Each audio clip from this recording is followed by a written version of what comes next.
மேலும் அவர்கள் அல்லாவின் வழியில் செல்ல விடாமல் தடுக்கிறார்கள். மற்ற மக்களையும் என்ன பண்ணுவாங்க, அல்லாவுடைய பாதையில செல்ல விட மாட்டாங்க. இதுதான் தீனுன்னு அவங்க காமிச்சுட்டே இருப்பாங்க. வேற ஒரு தீன், உண்மையில அல்லாவுடைய தீன் எதுங்கிறது காமிக்க மாட்டாங்க. அது காமிச்சான்னு வச்சுங்களேன், தங்களுடைய பிடி லூஸ் ஆயிடும். அவங்க அதை லூஸ் பண்ணிடுவாங்க. அந்த ஸ்டேட்டஸ் அவங்களுக்கு இருக்காது.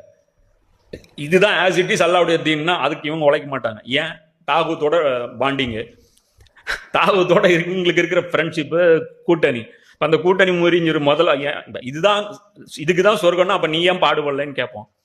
அப்ப அந்த கொஸ்டினே வரக்கூடாதுன்னா அல்லாவுடைய பாதையே கிடையாதுன்னு சொல்லிட்டு அதை கேம் மாத்திர வேண்டியது. இஸ்லாத்துல அரசியலே இல்லைங்க, அது முடிவான விஷயம். அது நம்ம ஒரு அறிஞர் அவருடைய ஸ்டேட்மெண்ட், இவர் கூட அந்த ரெண்டையும் போட்டு மிக்ஸ் பண்ணி போட்டிருப்பார்.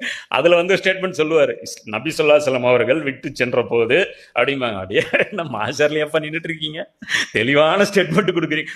அரசியலுடன் அதிகாரத்துடன் கூடிய ஒரு மார்க்கத்துல தான் விட்டுட்டு போனாங்க. இப்போ நாங்க என்ன பண்ணிட்டோம், அதிகாரம் இல்லாத ஒரு மார்க்கத்தை மக்களுக்கு இதுதான் மார்க்கம்னு போதிக்கிறோம்.